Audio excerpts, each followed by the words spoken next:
Welcome to the High Ground podcast. I'm Stevie W. I'm Callum. And today we're back on our retrospective of Quentin Tarantino, and we've now reached Death Proof. We have. So, first reaction to Death Proof.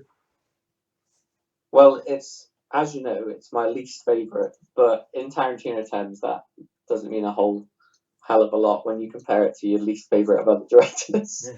So it's still great, but I'd say it's the least favourite of his films of mine. What about you?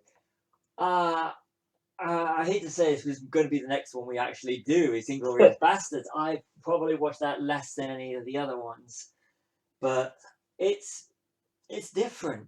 Yeah. And that's the thing. It's a low budget movie, and after coming off of Kill Bill Volumes 1 and 2, Jackie Brown, it's kind of a complete shock to the system as that he's done something like this.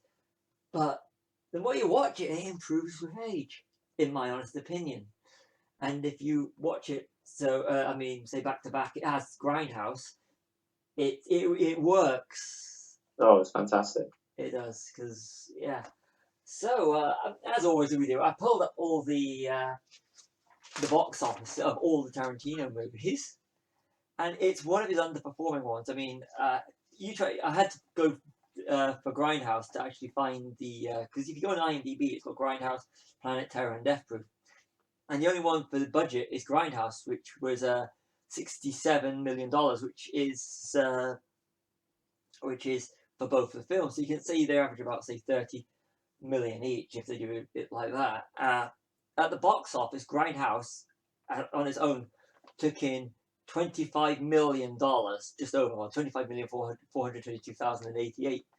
Whereas individually, which I'm assuming is the worldwide gross, because it outside of the States, it was released as Planet Terror Death Proof, and if you were lucky, they did release Grindhouse as an entity later. I mean, As we were. Oh yes, that was one. That was we will go into that, but that was a great night. Planet Terror took in $11 million, whereas Death Proof took in 31. So if you add it all together, 25 for 11 and 31, it pretty much didn't make its money back. No, I don't think it was meant to, though. I think it's kind of like Blade Runner 2049, isn't it? Like, Yeah. It was made for the people who like those directors. It wasn't made for critics or made to make money. It was like an old style exploitation film, which not a lot of people like mainstream would go see anyway, would they? So I think it was made passionately for the people that like those directors. Definitely, I couldn't agree with you more. I mean, it's we will cover Planet Terror and Grindhouse as a whole at a later date. But sitting in the cinema and even if just watching Death Proof and watching Death Proof, Planet Terror and Death Proof together with the fake trailers beforehand, the 70s style fake food advert, restaurant advert, and it's just that whole experience is you did have to get it. It was a niche market, especially because Tarantino, he's always been the film lovers, icon since Reservoir Dogs and Pulp Fiction put him on the map. But it's sort of like it isn't a mainstream thing. I mean, if you look at now, if you look at, say, his last two movies, Hateful Eight and Once Upon a Time in Hollywood, that is the Tarantino of today. That he can open to people, the general public. Yeah. But so it's kind of funny. I mean, I remember reading it years ago that people in America. This is the reason why one of the failings is that people would go in, see Planet Terror, and not realize that there was a second film, so they'd walk out watching Death Proof. Yeah. Which is or vice versa. Yeah, it's kind of. I mean, when we went, I think we went to see it first by itself. Yes, if I remember correctly. We did, and it kind of doesn't work as a standalone Tarantino film. Not that it doesn't work. I mean, it just doesn't. Because we knew the background, we knew it was part of this larger thing.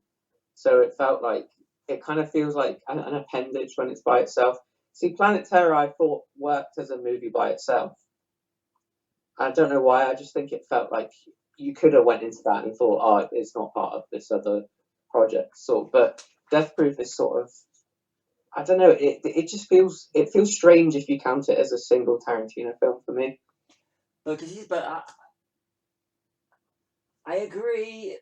I do agree. I mean, but I think it does. If you strip it away, it's Tarantino. It's got the dialogue of Reservoir Dogs. See around the table. It's got the music that he adds into. He's been playing with since Reservoir Dogs. But as you were saying about Planet Terror, feeling more like a whole movie. I was watching one of the documentaries on the Grindhouse disc that it's meant to be like a fictional. You can read it as a fictional John Carpenter film that he did between like Escape from New York and The Thing.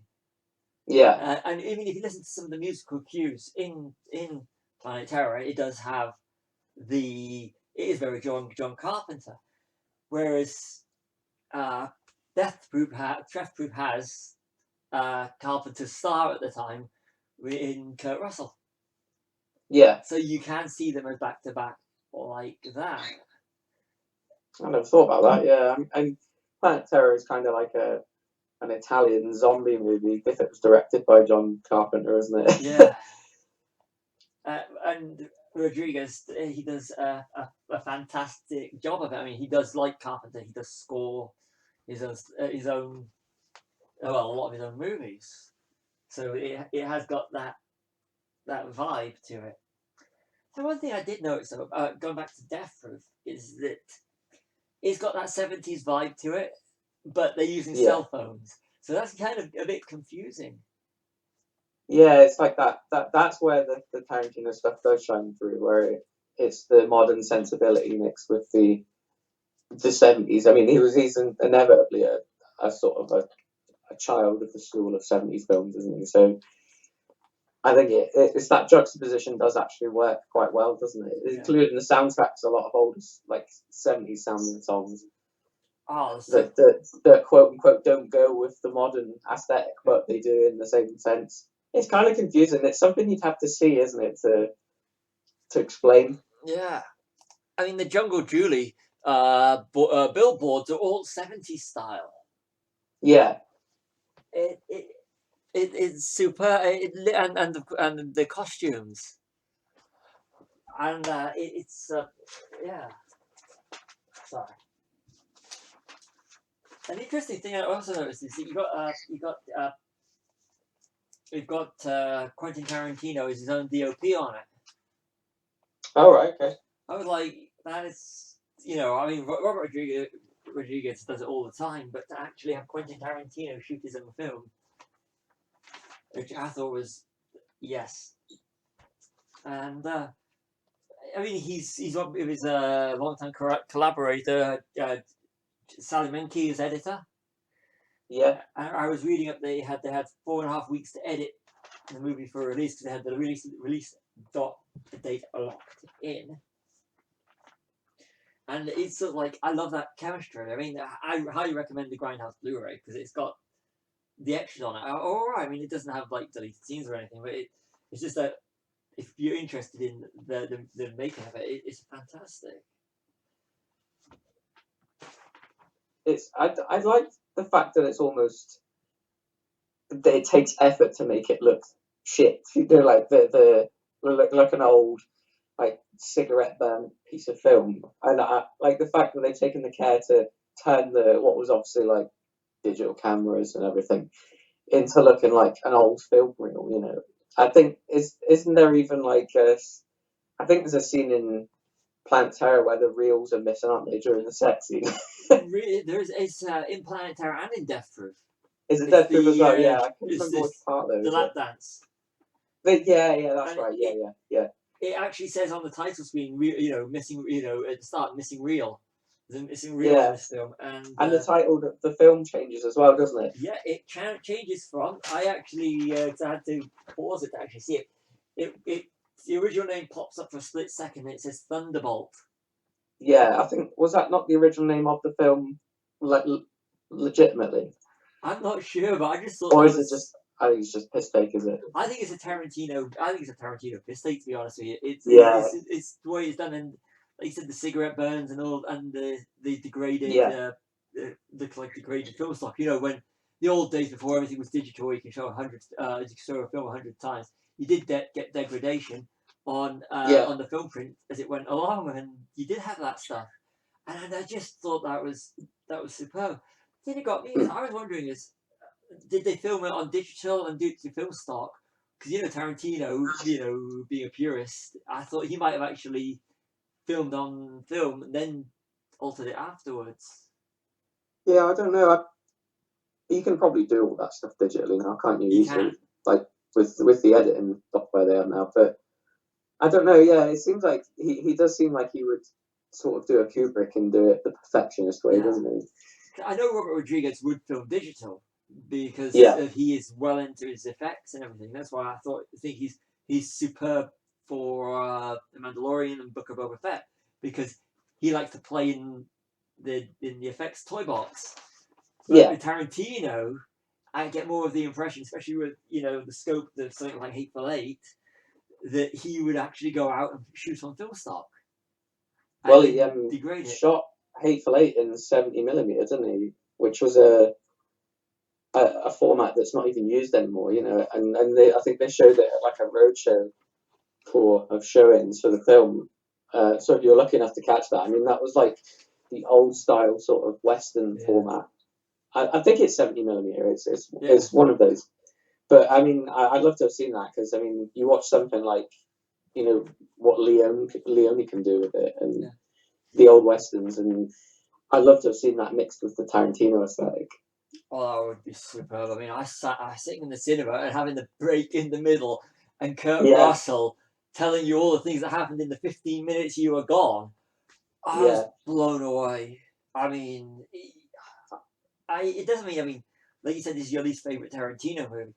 But when you go and sit through a Tarantino movie, it's an experience, yeah. and it doesn't matter what it is. You said it yourself. Tarantino at his worst is better than most at their best, and Oh yeah, it goes back to, I mean, one of the best cinema experience I've had in recent years was Once Upon a Time in Hollywood. When I walked out, literally the credits just rolled on day of release in the UK, and the first thing I said to my fiance was, "We're going back," and we did a couple of days later because I wanted to bask in the glory yeah, of what we'd watched. And I didn't expect her to want to come along with me to watch it again, but she did, and she loved it again. And I was like, and that's the thing. And she was adamant she wasn't going to watch Grindhouse because she just didn't appeal to her. But yeah. because of the research and everything, she agreed to watch it with me. And personally, she actually really enjoyed it. And she actually said she preferred Death Proof to Planet Terror. Oh really? Yeah, but that's because she's not really into Robert Rodriguez like I am. She doesn't. But Tarantino's more of a gateway, Yeah. and she actually enjoyed Death Proof. Yeah, but see, when I say least favorite, it's in no way like a disparaging sense. It's just I think this film for me is because of what I said earlier. It doesn't feel if you watch it, and this is something we'll go into as well. There's two cuts of this film. There's the normal theatrical version, which I think I just call it the extended version Yeah, because it's longer than the Grindhouse cut, which is shorter to accommodate obviously the trailers and the other film. But I think it works much better in the shorter form. I can't really explain why. It just feels like it flows better with the fake trailers being. I think it's Planet Terror first, isn't it? Then yeah, the it is. Yeah, trailers, then yeah. So I think it feels better as a sort of after movie, like the B side of your double movie night kind of thing that you would have. It feels kind of weird when it's presented as a film by itself, and it's in no way like it's not me saying it's awful. It's just it's an experiment, isn't it? And yeah. he was just trying something different, and there's no way you can ever fault anyone for that. I just think that's the only thing that sort of brings it down a little bit for me is the I don't know. It's hard to explain. You'd have to if you haven't seen it. Anyone that's listening, watch both versions, and then you'll see what I mean. It's a strange experience, isn't it? Yeah. Seeing a kind of extended, even though it's the theatrical version, and then a cut down version. I agree. I do agree, and I was hoping when when Grindhouse was announced that he was going to start something off that was unique. Yeah. And it is a film for film lovers, people that get it. I mean, we do. Well, when we've not been in lockdown, we've curated playlists, and we've sat and we've done the whole projector thing like Quentin Tarantino does with films that he loves, and we've done it. We've put trailers and idents in front of them. So there's one thing doing it yourself, and there's one thing having it presented to you in a cinema, and you cannot replicate, no matter how hard you try, the cinema experience of seeing it with people that, our local cinema did it with Lost Boys, and they showed era apparent trailers with Lost Boys, and no matter how hard I've tried, you sitting with a real audience of different people to watch it, it's brilliant. Watching Grindhouse with like-minded people that get it. It's and that's the thing. It does add to the experience. So it's more of a communal thing than just sit here, click your brain out, and enjoy the movie. And it's that's the thing I'm trying to explain. It works better with that atmosphere in mind rather than, I don't know. It's one of the only Tarantino films that's hard to watch at home by yourself, because you do feel like you need that sort of, or at least just a friend with you with a beer or whatever. Yeah. It is definitely like a friend beer film. Yeah, you have to get people that get it, that get the concept of it, and it's.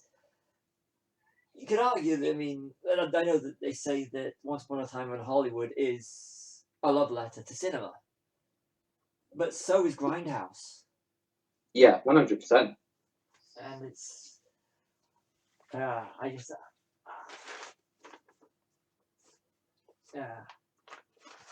I've got enough note. For this one. I know it's probably one of the it's one of the short Tarantino films, but I didn't have enough notes on this, and that's the thing. It's when you look at things, and it's just it's such. I love it, and I want to touch on the music. The ending, the ending. Just where they do that little brief freeze frame as the Chick Habit kicks in, the dun dun da da dun dun da da. It's like, wow, I just love that. You're walking out the cinema with a smile on your face because the music kicks in just at the right moment, and that's an art form. It reminded me of Clerks when Randall says to Dante, "Your shift is over," and the dun dun dun dun dun dun dun dun dun dun dun from Soul Silence kicks in before it fades to black on the screen, and it's just musical cues that end like that. It's just the foot coming down on Kurt Russell's head as well. I think I laughed out loud when that happened. It's just the thought of Kurt Russell being killed by this load of girls is just. Zoe Bell would kick out, but I think it's funny because that's fucking Snake Plissken on the ground getting beaten up. But he's a total.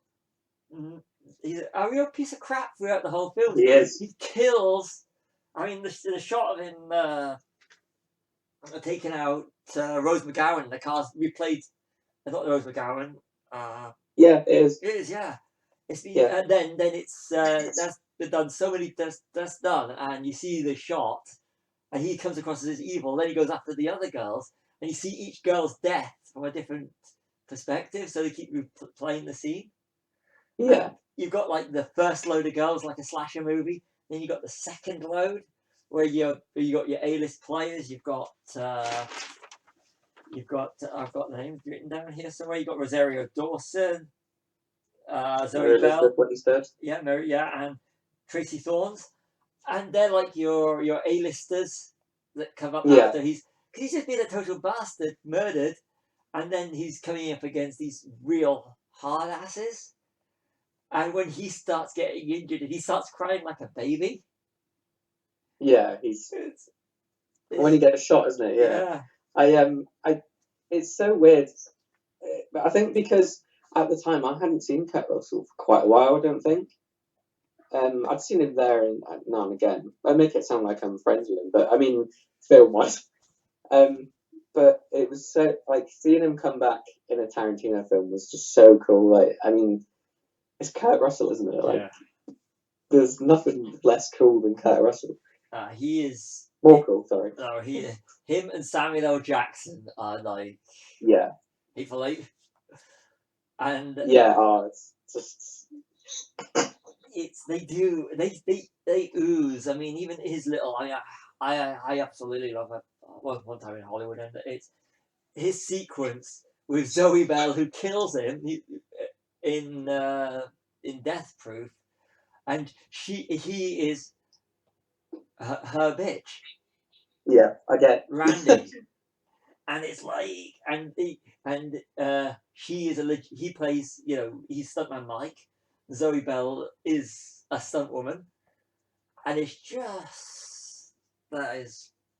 Yeah, we were saying earlier, weren't we, that in my sort of head canon, I like to think Randy is stuntman Bob, stuntman Mike's brother. That he mentions. Yeah, that would be cool.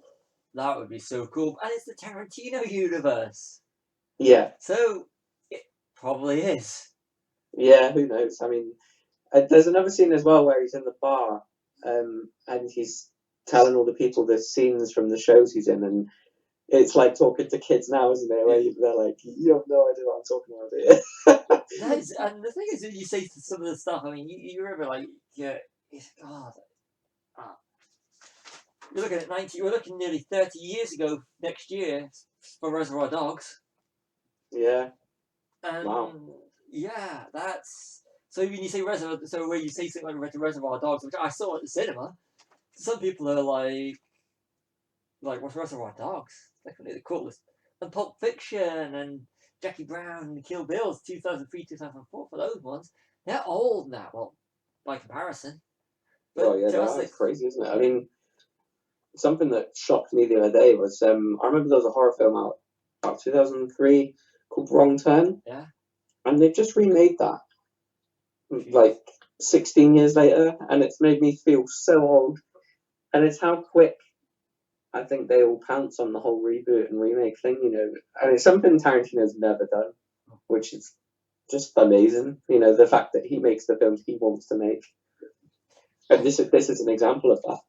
Because no studio would greenlight this from a first time director, would they? Or they probably just sort of thought, "Oh, just give Quentin away." Quentin, I think, is more of, if you look at some of the box office in some of his films, it's not like setting the world on fire, but it's prestige. I mean, I've got his list here. You got Reservoir Dogs, Pulp Fiction. Those are like real darling, entertainment darling films. I mean, The Critic, yeah, and Inglourious Bastards, Django Unchained, Hateful Eight, and especially Once Upon a Time in Hollywood. I mean, Jackie Brown, which was made for 12 million. These are all in dollars, and it generated 39, and that's okay. Of course, I mean, I think it hit me when I was like looking at all this, looking at the stats for box office and films. His market, especially for the likes of Reservoir Dogs, it was the home entertainment market, because people they didn't get to see it, on the big screen, latched onto it when it hit video, which was still big in the early 90s. Yeah, well, I mean, there's been films in the past like that, hasn't there? Like The Thing and Blade Runner that didn't catch on in cinemas but were massive hits with video rentals. And I completely agree with that. I think Tarantino is that sort of, he rewards multiple viewings, and sometimes, like, you can't always go to the cinema again and again, like for money reasons or whatever, but you can always pop on the video when you own it whenever you want. And I mean, he's like a sort of proto Edgar Wright, isn't he? In the sense that you can watch his films again and again and be like, oh, I never even noticed that, or wow, that still holds up today. You know that, and Death Proof's no different. I mean, there's loads of stuff in Death Proof where you sort of go, oh, there's Eli Roth, or oh, there's Tarantino playing Jimmy, or is it Jimmy, the bar guy? Warren. Jimmy's Pulp Fiction. Oh, Jimmy's Pulp Fiction, isn't it? Yeah, sorry. Warren, yeah, that's it. Yeah, or like just, you know, the fact that Rose McGowan's in this and she's in Planet Terror, or that you find out that, you know, Josh Brolin's doctor is in both as well, you know, as well as Nurse White, his Dr. White, whose dad is Earl McGraw. Yeah, I mean, it's all stuff that you can sort of go back and watch again, and you know, and just connect to this whole sort of Tarantino verse. I mean, in a way, I suppose like the MCU is like there's the Tarantino cinematic universe as well, isn't there? Yeah, definitely. I mean, you got the obvious one is the Red Apple cigarettes. Yeah, yeah. There's one thing that I want to make sure I've got the right bit. I'm going to quickly move something out of the way. So that there was one thing that was pointed out. You know, the scene in the. I hope I've got the right film now. I did a lot of things like, you know. It's there's the Psycho scene in Death Proof where Earl McGraw and son number one are you know they're he's in the hospital, and you've got Earl McGraw and son number one are actually doing the talk and doing the exposition before he goes on the second killings, before he goes to go and do the second killing spree, and it's reminiscent of Psycho, which was intended when the police officer gives what they thought was going on. Oh, like the ending scene. Yeah, yeah. So I was like, I didn't see it. It was in one of the documentaries, and it kind of, I thought, wow, I didn't see that. And then when you see it, it's like, yeah, that is so cool. That is so like but yeah, just the exposition that was Earl McGraw exposition scene in the hospital is like the cop in Psycho. Which is like it's so cool, you know, that they're homaging an Alfred Hitchcock classic. Yeah. Oh, it was something you would expect Tarantino would leap on the chance to do a Hitchcock reference, wouldn't you? Oh yeah. If you ever get the opportunity to see Hitchcock on the big screen, take it. It's something I've never been able to do actually. I got lucky. I was off on the paid job when it was showing in the cinema, and I was like, I'm going. Definitely going. Another little interesting thing, which is that it's the only Quentin Tarantino film to take place in chronological order with no flashbacks. Oh right, I've never really realised that. Yeah, that's weird, isn't it? Yeah, I was like, because I mean, there's always some sort of, even if it's, there's moments in Tarantino films where they sort of mention something, and it kind of reminds me of like a Family Guy skit when they say, "Oh, this is like the time when, you know, the camera does like a wipe or whatever, a swipe." And no, I never realised that actually. Yeah, it does, doesn't it? I mean, there's like edits and stuff, isn't there? But yeah, that's quite strange for him. Well, it's weird, isn't it, saying that telling the story linearly and chronologically is weird, but Tarantino is. I mean, even if you look at, say, something Reservoir Dogs, when Mr. Orange is doing the speech, there's the flashbacks to him doing the speech and working out the speech, and you know, and then going through it. It's just it was the drug speech in the toilet where you actually with the cops and everything, and it's. Yeah, and this he can do linear. He can. Yeah, it is weird, but he can. Yeah. He bows down to the conventions of the genre. If we're gonna, that's something very, which is weird. Yeah, that's something very. Oh yes, but that's what when you go see a Tarantino movie. I mean, in Pulp Fiction, you kill John Travolta off, and he's in the next scene, and you don't bat an eyelid. Yeah. And I mean, that's like a little sort of, that's almost a cliche now, isn't it? Doing that sort of storytelling because of Tarantino in the 90s, you know. And I mean, I don't know if Rodriguez has done it as well because they're quite influenced by each other, aren't they? A lot of the time. You're the Rodriguez expert. Yeah, off the top of my head, I can't think. I can't think of one off the top of my head. No. But there is. I like the idea that, you know, in between Desperado and Once Upon a Time in Mexico, there is a phantom third movie. All right. Because it explains what happened to Salma Hayek. Yeah.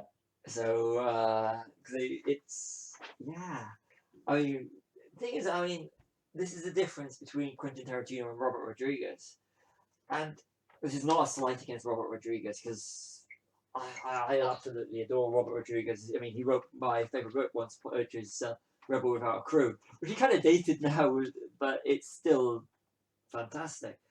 But Quentin has never made a bad movie, whereas there are some Robert Rodriguez films that are not as good as others.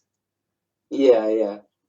But you wouldn't be referencing Spy Kids by any chance, would you?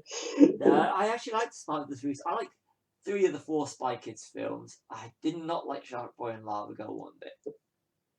But I did pay the money to go to the cinema to see them. And if he does get a cinema outing, I will go and see him. If it's directed by Robert Rodriguez, it's kind of like I will have to go to the cinema and watch it because it's directed by Robert Rodriguez.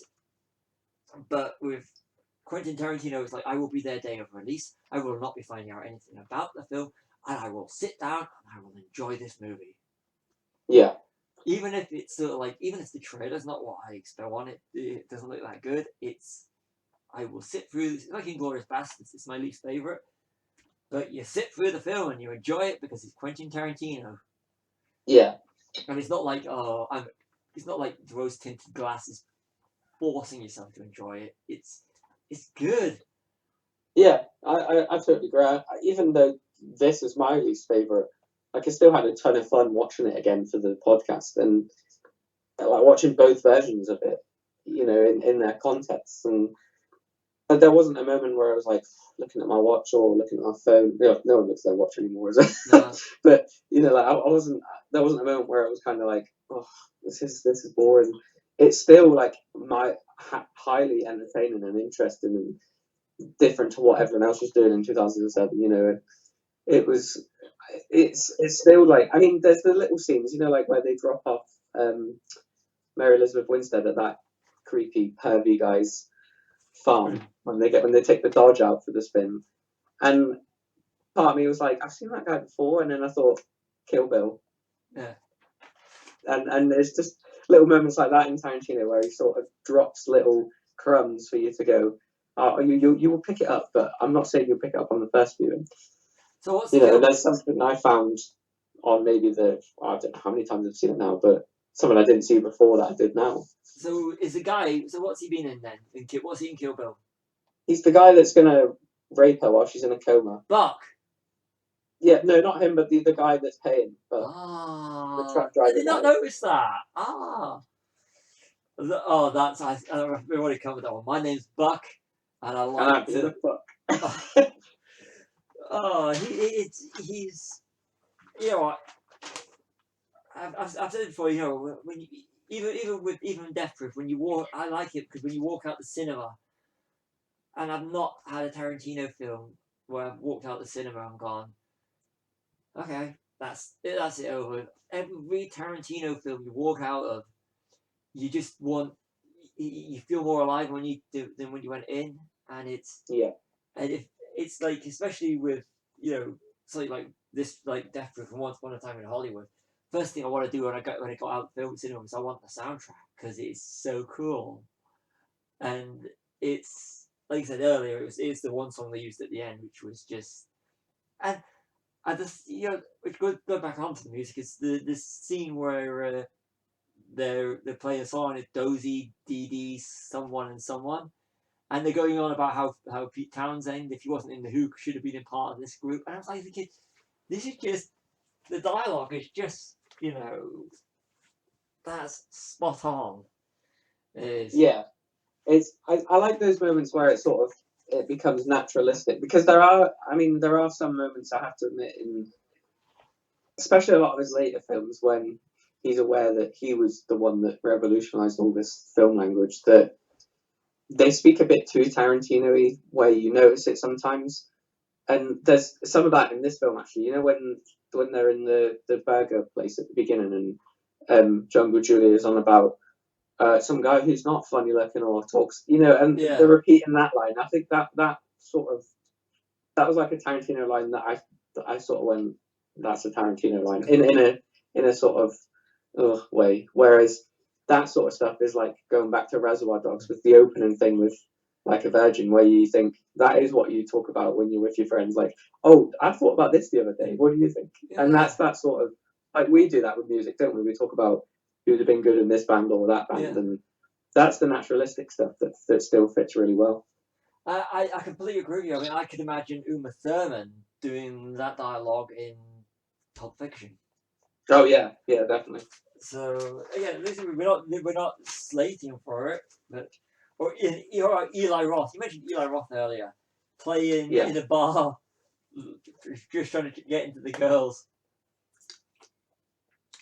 I like Eli Roth. I've got a lot of time for him. A lot of people sort of write him off as this second-grade horror director, but in interviews and stuff when he's with Tarantino and by himself, it seems like he's just another film fan as well. I think he just never really got the shot that Tarantino did. Tarantino's a lot higher than the rest. I mean, for me, during the period when he was establishing himself, it was Tarantino, Rodriguez, and Kevin Smith. Yeah. And now you've got, in terms of Kevin Smith, he does his podcasts, he does his TV work, he's still playing with Jay and Silent Bob. And then you got Robert Rodriguez, who's he's just had one of his bigger hits with We Could Be Heroes on Netflix, and of course he did his episode of The Mandalorian. He's now one of the runners for Book of Boba Fett. Whereas Quentin is I put him up there completely with the likes of Hitchcock, Scorsese, Coppola. He is, of all the modern day directors, he is the heavyweight. I mean, that's not no disrespect to some of my other favorite directors, because as you know, I'm a huge fan of Jon Favreau, and he's made some game changing films. But in terms of for the art of cinema, it's Quentin Tarantino all the way. He's leagues ahead of everybody else. Still. Yeah. I mean, I came out of 20 Falls North. What was I was thinking of there? Once Upon a Time in America. Hollywood. Jesus Christ, what is happening? And I actually was thinking, wow, this is like the 9th film and he still feels fresh. Like, if not, this is one of the best I've seen, in a long while. And it's so nice to feel that coming out of, and to go see a film that's rated 18 as well, for a change. Yeah. And I was saying this the other day about the 18 certificate, and we did a podcast on it ourselves, didn't we? Yeah. But it's so sad that it would have to be someone like Tarantino that could do an 18 film that's successful now, because it wholly just rides on the coattails of him being, no, fuck you guys, I'm going to make this movie and I'm going to make it the way I want. Oh, okay, it's Quentin Tarantino, I'm not going to say no. Whereas it's a shame that younger, more upcoming directors can't make R-rated or 18 films, because it just doesn't get bums on seats, which is all that cinemas seem to care about now. Whereas, like we said before, the 70s and the 80s, it doesn't matter if that film made money. They made like something like I don't know, like Dawn of the Dead. That was an X, which was kept for pornography in those days, and you get these cinematic movements back in the 70s and 80s that wouldn't have been possible without these hard R and mature films. I just don't think there's any cinematic movements that could do anything today without being, well, should we tone down the violence, make it a 12A, get more people in, make more money, make more of them? Yeah. Oh, that failed because the story was crap. Look at RoboCop, the remake of RoboCop. Yeah. I mean, it had that one gruesome scene which they didn't need, where you actually see what exactly left with of Murphy, which I thought was more disturbing than anything in the original RoboCop, but it wasn't gory, so they were able to get away with it.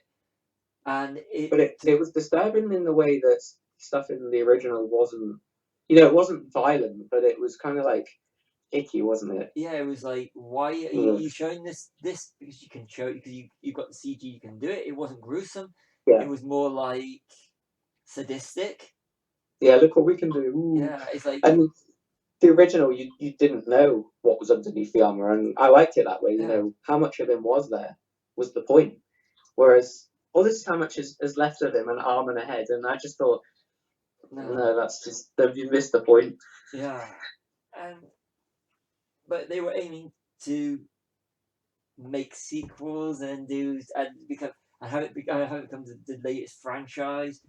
Whereas with Quentin, it's the studios let him. I think they let him get away with more because they know that it's one of their prestige things. It's one that they'll spend the money on, and yet they'll get this a very good chance they're going to make the money back, but they're also going to be able to use that for prestige value, saying it's got X amount of awards, it's been nominated for this amount, it's got these amounts, it's the critically loved movie. And any studio would love, as much as they want the profits, they also like the idea of being come as awards seasons, having their names up in the lights. Yeah. And Quentin is a surefire bet. Didn't, if I'm right, you got Christoph Waltz. Didn't he get 2 Oscars for it? I think he did, yeah. And then you got Brad Pitt got his Oscar for Cliff Booth, which is deserved. He did, yeah. I can't. It's so weird thinking. I swear to God, him and Leonardo DiCaprio have been in a film together before, but they really haven't. And it's just so weird that they have this great chemistry together. Definitely. They're both regulars. I mean, you've got Inglourious Basterds, and you've got Once Upon a Time for Brad Pitt, and you've got Django Unchained, and Once Upon a Time for Leonardo DiCaprio. But they do work so well together. Yeah. But going back to the I mean, literally, if you can tell by now, we are absolutely love Quentin, and I hope this isn't coming off as a suck off fest. No, because it's just we don't see people like that. I can't at the moment see people like that rising up again for a time until they sort of let up with the whole let's just make money thing, And I think, I was thinking the other day that, with so many streaming channels and so many more services that were becoming available, and cinemas, this is really a thing that I've noticed going through, when you find on social media and people post that it's a certain film's anniversary, like 20 years, 30 years, and you're going, well, I saw that in the cinema. And there was an anniversary recently, and all I could think of was some of these films could not hit the cinema today. No. So now it's, whereas we're having more films being put out there, a lot going to streaming and everything, and even the ones that do hit the cinema once lockdown's over, is we have less of a choice. Whereas a film would stay on the big screen for a week to a month or so, if not longer, because there was not as many films coming out, but there was more different films coming out, if that makes sense to you. So you could go to cinema and see 2 weeks, you'd have a horror on in the evening, you'd have a family film on during the day, and you'd be talking 2-screen cinemas having more of a choice in terms of what you can view than films with 8 screens, cinemas with 8 screens. Because you've got the superhero blockbuster, you've got the romantic comedy, you've got the chick flick, you've got the teen comedy, you've got the horror film which you're going to show, but it's all studio bums on seats. Whereas in the past, it's sort of like something like Reservoir Dogs can make it to a small town and still show at the cinema. And and the cheap horror film that hasn't gone straight to the VHS will make it to the cinema, especially if it's a sequel that went straight to video in the UK. The sequel will hit the cinema. Whereas now if it hits home services, you're not very likely to get it. A sequel getting cinema, and yeah, I miss all that. I really do, and it's such a shame. So, like you're saying about Tarantino, you're not seeing anybody else coming up through the ranks. I think you're 100% right, because I don't think there's going to be the opportunity for that. Yeah, I mean, don't misinterpret the fact that no talent out there. That's not what I'm saying. That's the shame of it, that there's so much talent out there. And ironically, the genre where you do see a lot of low budget directors come into prominence is horror. Yeah. That's the only one left. I mean, studios like Blumhouse, what they did with Halloween, I mean, they took a comedy director and made the best Halloween film in about 20 years, or 30 years. I mean, goes Halloween 2 for me, and then the rest of them are, they're fun, but they're there, aren't they, really? I mean, compare it to the 2018 one. And there's that aesthetic for it in horror, I think, because you can do horror films on low budgets, so you can bring in directors that maybe want to try harder for the budget they have. And then, that happened with Marvel. Scott Derrickson was a horror director, and he did Doctor Strange, or James Gunn started with Dawn of the Dead, the remake, and Guardians of the fucking Galaxy, man. Yeah. I just think, like, the talent's definitely out there. It's just a shame that it's so hard to get noticed now. I completely agree with everything you said, and I miss, and especially about I mean horror. I love a shout out to Danny McBride on Halloween. I love Danny McBride. Even like the unconventionality of a lot of genres brings out the artist in a lot of, like you say, like Danny McBride. I mean, he's a comedy guy, 100%. But who knew he had a great Halloween scripting? Or that he's given an Alien film? Oh yeah, I completely agree with everything you've just said. I up until the other year when you introduced me to the new Halloween film, the selling point for me was it's Danny McBride, and Alien Covenant. I mean, Alien Covenant. If there's an Alien film at the cinema, you have to see it. And as far as I'm concerned, anyway, and seeing Danny McBride in that, it was just spot on. I mean, I do hope that there is another Tarantino out there. That would be fantastic. But to me, I think I mean, I don't do drugs, never have done drugs, never will do drugs. But to me, sitting in a Tarantino movie, I'm watching it again, is like a drug, because you do get that. I get that high, if that makes sense. So it's and I still just the ending, the smile on my face, even though I've seen it about 4 or 5 times now. Death Proof. This, like, I know I keep going on about it, but the end song when that kicks in, and just everything. I mean, it's great, isn't it? Yeah, and it goes back to earlier today. I was day of recording. I was listening to the soundtrack to Hollywood. Once Upon a Time in Hollywood. I love that. I really love that one. But it's. I mean, I really want to do. This is going to be. We are doing it once we've finished our little retrospectives. Somewhere down the line, we will be doing the commentary tracks once we can actually be in the same room. And I look forward to doing the Grindhouse, and especially this one. Oh yeah, definitely. That is, that's definitely there. But there was one thing I did from Death Proof that I can't separate from it, and I'm sure you'll agree, is Zoe Bell. And I mean, she's just fantastic, isn't she? When she's, even just the first time you see her, because I didn't really know who she was at first when I first watched the film, and it's just, she's so well written as herself in it, because I mean, she plays herself, doesn't she? Yeah. But it's just the scene that always gets to me is where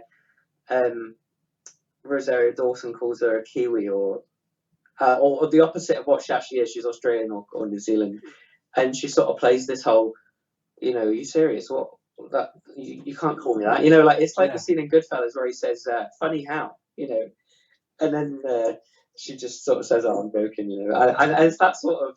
That's that Tarantino writing again, isn't it? Oh, yes. When you do that to your friends, sometimes you face drop. Yeah. Oh, I think he's great at that. She's a great actress. I mean, she was the bride's stunt double in Kill Bill. Yeah. Uma's, and she was working on, was it Xena Warrior Princess? Yeah, I think she did.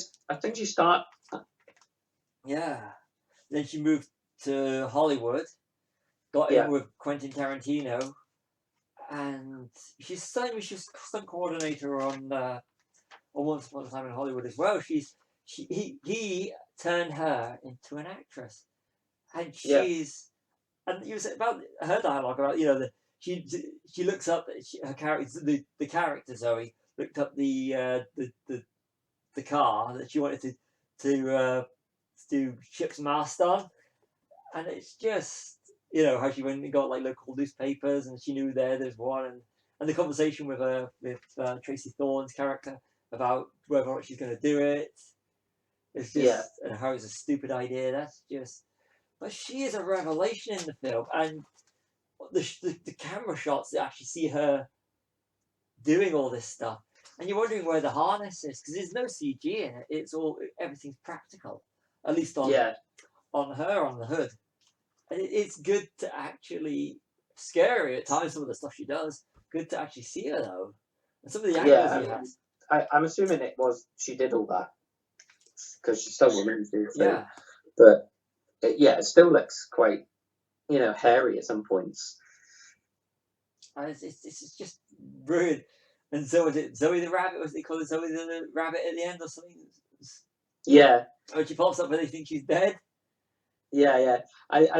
It's ironic that she got like her start sort of acting, playing herself. Yeah.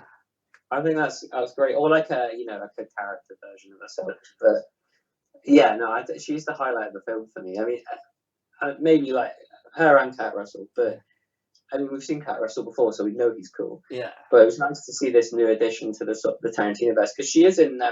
I think she's in. Is she not in all of them after this, apart from Inglourious Basterds? I know she's in Django, definitely, isn't she? I'm not sure. Let me pull her up. I know she's in Hateful Eight because when she comes on the screen in Hateful Eight, it's like. Yeah, she's got like a bandana on in Django, but I think it's definitely her. She's one of the people that's with Tom Savini. Oh, that's watching Tom Savini in Planet Terror. I forgot he's a dude. Picking up his wedding ring. Yeah. Oh, he is such a dude. I'd love to know what it is he takes that stops him aging. Oh yeah, he's Let me have a look. I'm just pulling. You see, this is a good thing. This is the diff. Years and years ago, if we did something like this, it would be like going straight on to Halliwell's.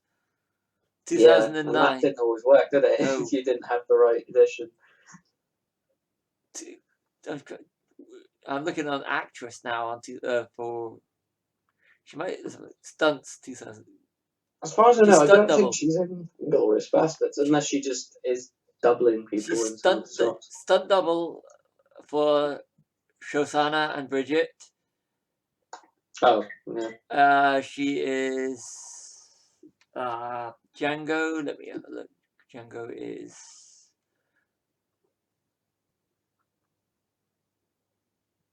Tracker in Django.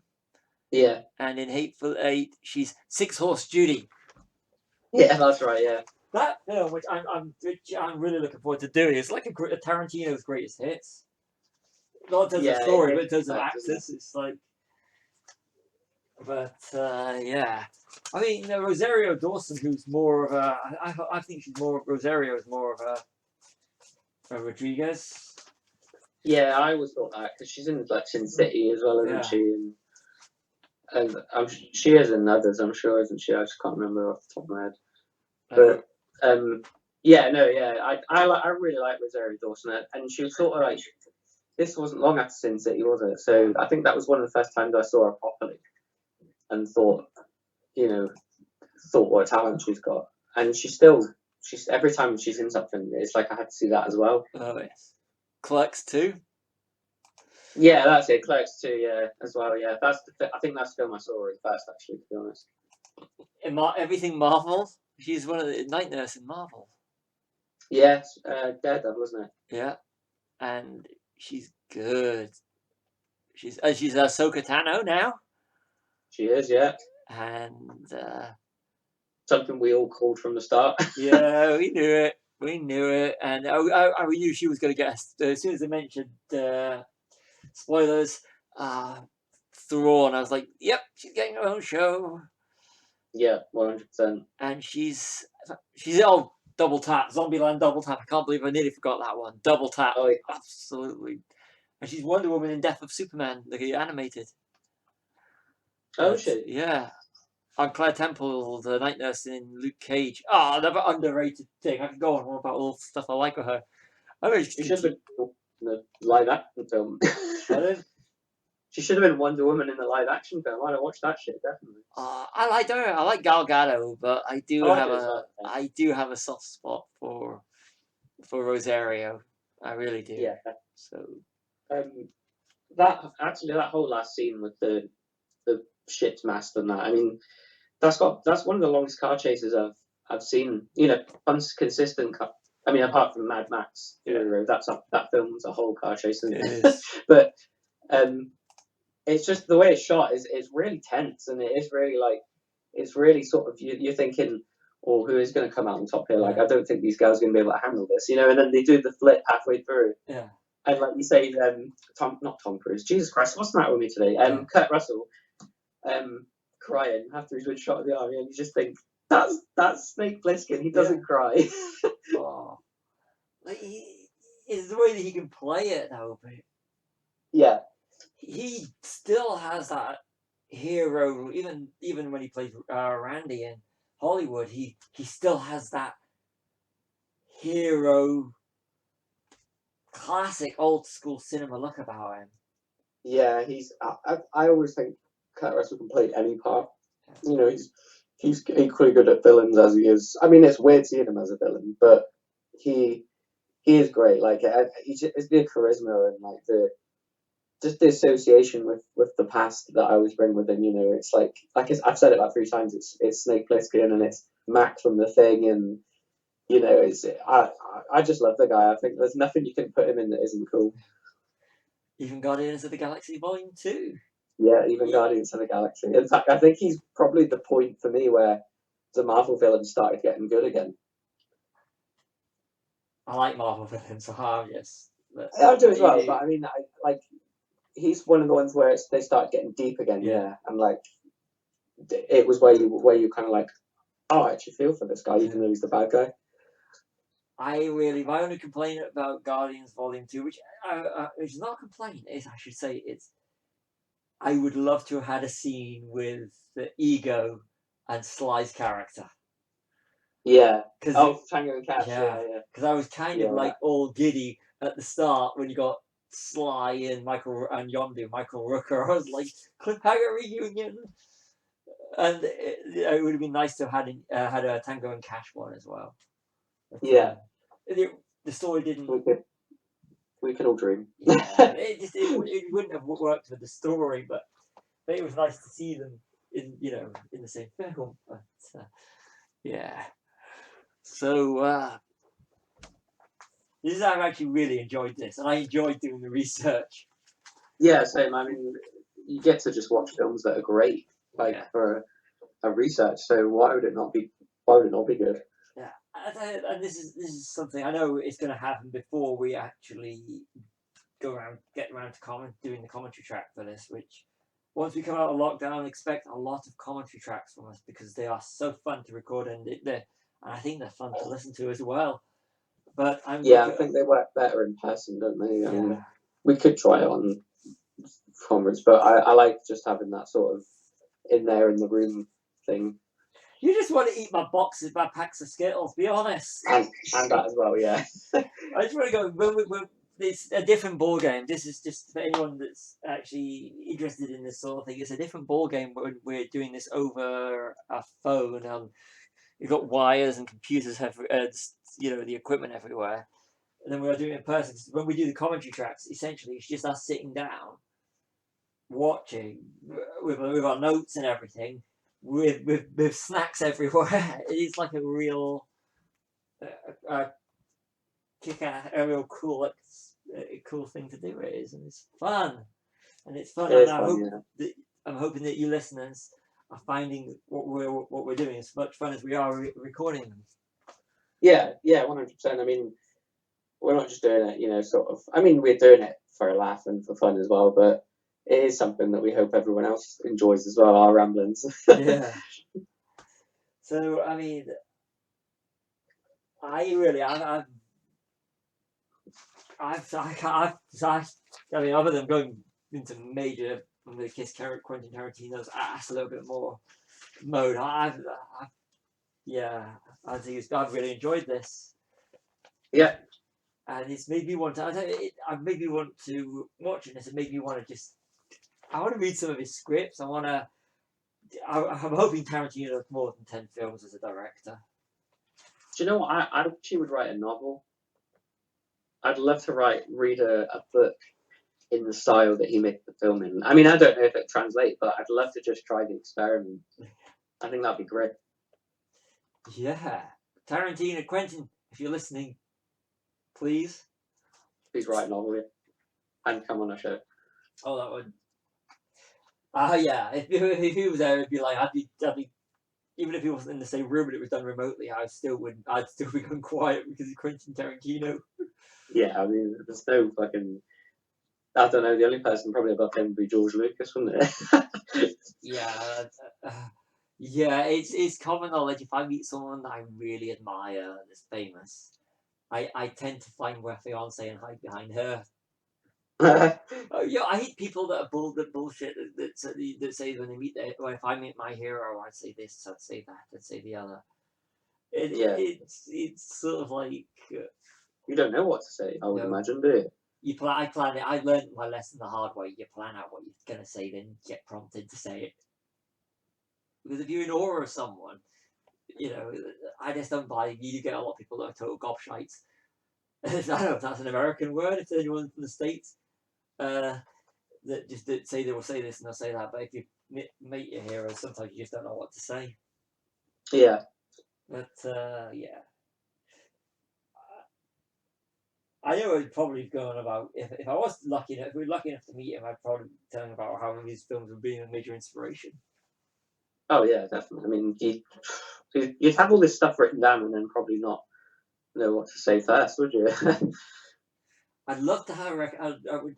When I was watching I found this thing on YouTube about Quentin Tarantino and Robert Rodriguez doing their film nights, and digging out old prints, and I would love to go to have one of those. Go to a night curated by him, where you don't know what you're going to watch till you get there, and that would be just something special. Having someone like Quentin Tarantino share their love and their films. I mean, the closest we've come to doing it is when we did that film night where we didn't know what we were going to watch until 5 minutes before we put it on, and we quickly cobbled together the playlist, then the film, and our fiancés didn't know what we were going to watch until the last minute because we didn't tell them. Because we're like that. Yeah, we just wanted to say we picked it. We've done it. We've put we've done the idents. We've done the trailers, and they didn't know what until Raiders of the Lost Ark actually kicked in, which was a brilliant night. Which we will go on to when we do our next Raiders. Which I think we'll do another one next week. I think we haven't done one for a couple of weeks, have we? Yeah. Our little Raiders mini bites leading up to the anniversary. Oh yes, it's our 1 year celebration of Raiders of the Lost Ark and Indiana Jones. So, Death Proof, final words?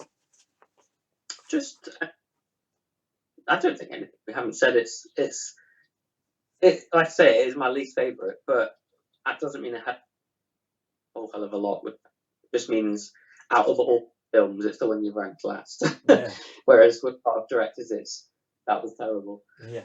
That's not the case at all here. It's just, I just, like I said before, I just think it's strange. It doesn't quite fit by itself, but fits perfectly with the Grindhouse aesthetic. Yeah, I agree with you, but of course, it's my least favorite. It's the one we're going to be doing next, which is Inglorious Which Bastards. Pardon? be interesting, actually. Yeah.